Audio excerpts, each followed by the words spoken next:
I want to take just a couple of minutes to talk about, because from time to time we're sharing tips with how to teach a specific skill from a certain area. And so I have a little academic skill that I want to give you some information about how we can help our children to find it reinforcing to sing the alphabet. We're not just talking about learning the alphabet because, when our kids go to school, there are so many different ways that they need to understand the alphabet, right? They need to know an uppercase letter, they need to know a lowercase letter, they need to know what sound it makes, how to actually make the letter, all of those different things. But one of the many skills that they need to know is how to sing the alphabet. It's a great thing to work on because it has a tendency, not with all children, but with some children, to be a more reinforcing way in which to develop those early alphabet skills and understanding the whole alphabet, right? So it is an important skill, singing the alphabet. So how do we go about doing that with a child who doesn't know the alphabet already and who does not find that reinforcing? Our word for the day is reinforcer, right? And we want for singing the alphabet to be reinforcing in and of itself at some point. How do we get from point A to point Z, if you will? Well, there are lots of different things that we can do, but if we want to start with this idea of it's got to be reinforcing, so we're going to take something that's already reinforcing to the child and pair it with singing the alphabet. So you want to ask yourself, what does my child find really reinforcing? And if it's the little fuzzy pink bunny that they find really reinforcing, great, we're going to use that. If it's potato chips that they find really reinforcing, great, we're going to use that. Or it could be any one of a million different things that the child finds reinforcing. It could be as simple as being tickled. It could be as complicated as giving the child 1 minute on a device of a video that they find really reinforcing, right? So think about your individual child. This is, it's one of the hard things for me is that it's one of the key points to this. You can't guess what is reinforcing to the child. You're going to have to do some experiments to figure out what does the child absolutely love, because it's got to be reinforcing enough to make it worthwhile to do the task, okay? And singing the alphabet, it's a pretty long task. And what we find with some kids is that the voice of their parents singing is not reinforcing to them. I don't know why. And it might be just one parent. This was true with my child. When he was very little, if my voice got raised at all, even in excitement, that I would say, yay, only really loudly, he would just shut down. It was too much for him. I'm sure my voice is too much for a lot of people as I think about it now. But in any case, it wasn't reinforcing to him. So even now, me cheering, and you'll hear me go, yay, and I'm not just being kind to Emily, our technical director, with the microphone, and to you at home.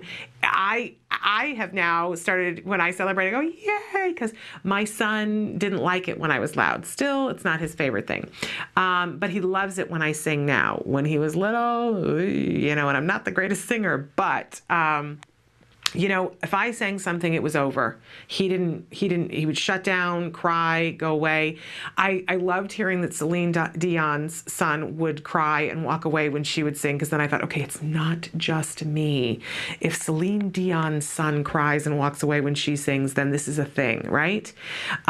So sometimes what you need to do, if that's the case with your child, if it's, I think sometimes just too hot for them, it's very emotionally charged, the parent singing and all the eye contact and everything, it can be too much for them. And we're not working on the eye contact at this moment, we're working on singing the alphabet. And we really want to be careful that we only work on one thing at a time. So it can be really beneficial to get either a videotape or an audio tape of somebody else singing the alphabet, and give yourself some sort of a device that you can start and stop. You can get this even on your phone now, that you can download different things, apps and stuff for free that will do it, and that you can start and stop them. But it's really essential that you can start and stop it, because that's part of how we're going to work on this skill. So we want to start and make this really fun and exciting. So we may just start and have this play in the background while we're playing and doing a preferred activity, and not even address it for a day or two. Have it playing in the background and you're busy doing something with your child, and it's something that the child loves, right? But it's not you're putting demands on them and that they're fussing and doing whatever your child loves. It's just going to be playing in the background, because we're starting to pair it with happy things, right? So that when, after a couple of days of doing this, we're going to set up a circumstance, and the first phase of it is that we're going to play fill in the blank. So whether it's you singing, if they can stand you singing, or it's the tape that you're starting and stopping, we're going to set up the circumstance. We're going to get whatever the preferred item is. We're going to have the child be able to see that the preferred reinforcement, whether it's that pink bunny or the potato chips or anything in between, that it's there. And we're going to show it to them, but then we're just, and it's not meant to, and the word is teasing, but not in a horrible sense, right? We're just letting them see this is the thing we're working for, and even if you have to put it right behind you, but that they see that that's what's coming. We're building that anticipation. And so we start playing the tape, or we start singing the ABC and get to a certain place, and then we pause, and in the beginning, we're going to need to prompt them. I think it's really important to pick letters that are easy for them to say. And by the way, this for a child to be working on this skill, they already have to have some vocal ability. They have to have some measure of compliance. They have to have some measure of eye contact, and they have to have some measure of echoics, that if you say something, then they say it back. If your child is not at that point, this is not the lesson that you're going to be working on right now. You're going to work on compliance and eye contact and echoics. And if you don't know how to work on those things, I so recommend Skills. Skills is going to show you exactly how to work on all of those things. But if your child has a measure of eye contact, a measure of compliance, and a measure of echoics, that you say something and they say it back, then you can start to work on singing the alphabet. It's a great thing to work on. Okay, so you're there with the child, and the tape starts to play, and they're going A, B, C, D, E, F, and you pause the tape for just a second, and you wait for a second to see if the child is going to say the G. But then if they don't, then you're going to very excitedly say G. And then if the child echoes, you're going to have some small amount of reinforcement there, right? Whether it's the tickle, or that the bunny comes out for just a second and tickles them on the belly, and the bunny goes back, yay, that's fabulous. And then we continue on. You're going to decide how many letters they're going to fill in the blank before they get a break. I wouldn't do more than, especially if the child is fairly new to ABA and ABA techniques, you may want to start with 5. You want to work your way up to 10, that they can do 10 letters before they get the big reinforcement, right? And then they get a couple of minutes to play with the bunny, or they get the full potato chip, whatever it is. But we're actually giving them a paycheck for having filled in the blank with and we might start with prompting, that we're prompting them to fill in the blank with a letter that comes. But we're going to slowly start to build this, and you're going to want to keep track and keep data about which letters did you stop on. Plan it out ahead of time. You don't want to be thinking about that in the moment. You got enough to think about, okay, the reinforcement, starting and stopping the tape. So plan out before you sit the child down, okay, today I'm going to start, I'm going to stop on G, and I'm going to, the LMNOP, those are the hard ones, so do those last. But which letters you're going to stop on. And you might want to pair it with a visual for the child too.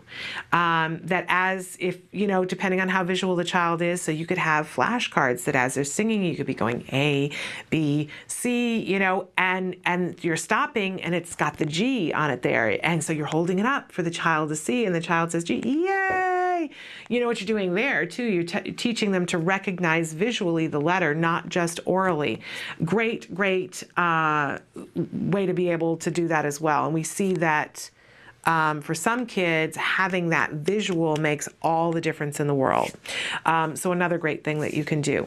Once you see that they're filling in the blank fairly regularly and that they're able to do it with all of the letters, then it's great. Now we move on to the next phase of it, which is that they're going to sing along with you. So from the beginning, and now, the whole time, you want to make sure that you're pairing the praise and your excitement and enthusiasm with whatever that thing is that they find reinforcing. On Monday morning, they might think the bunny is reinforcing. On Tuesday afternoon, it might be the potato chip. And on Wednesday, it might be cartoons. Make sure that you're not just always doing the same reinforcement, because just like us, people get bored with things, or they get full of it. I've played with a pink bunny. I don't need to play with a pink bunny anymore. I'm pink bunny satisfied, right? Every time we sit down to do a lesson, we kind of have to check and see, okay, what's going to be reinforcing to you today? Sometimes for some kids, it can be the same thing that is reinforcing to them, but that can be a problem too. So you do want to make sure that you're changing up the reinforcement, but it has to be actually reinforcing. Okay, so first phase is making sure that, they've heard the song and that it's been in a pleasant environment. Second phase, that you actually sit down to work on it and that it's fill in the blank. Third phase of it is that they're singing it with you, along with you, and you're making it really happy and exciting. And when they get to that Z, that there's some kind of party that happens, something that's their kind of party, something that's reinforcing to them. They get to play with the toy that they wanted. They get to do the thing that they love to do, right? And then eventually we work towards them being able to do it themselves. How exciting that is. Some parents find that if your child is really interested in cameras and videotaping, that if you videotape them doing it and then they get to watch it back, that's reinforcing to them. But we can work on singing the alphabet. Key point is that it needs to be happy, happy, happy. When you sit down, and you're not going to let them escape the task. But if the child's trying to escape the task, that's because there's something aversive for them. So you got to make it a happy, wonderful, fabulous event that they want to sit and do it with you, and that they know that there's some reinforcement that comes for doing it. So do all of that, and in a very short period of time, your child is going to be singing the alphabet. It's a wonderful thing.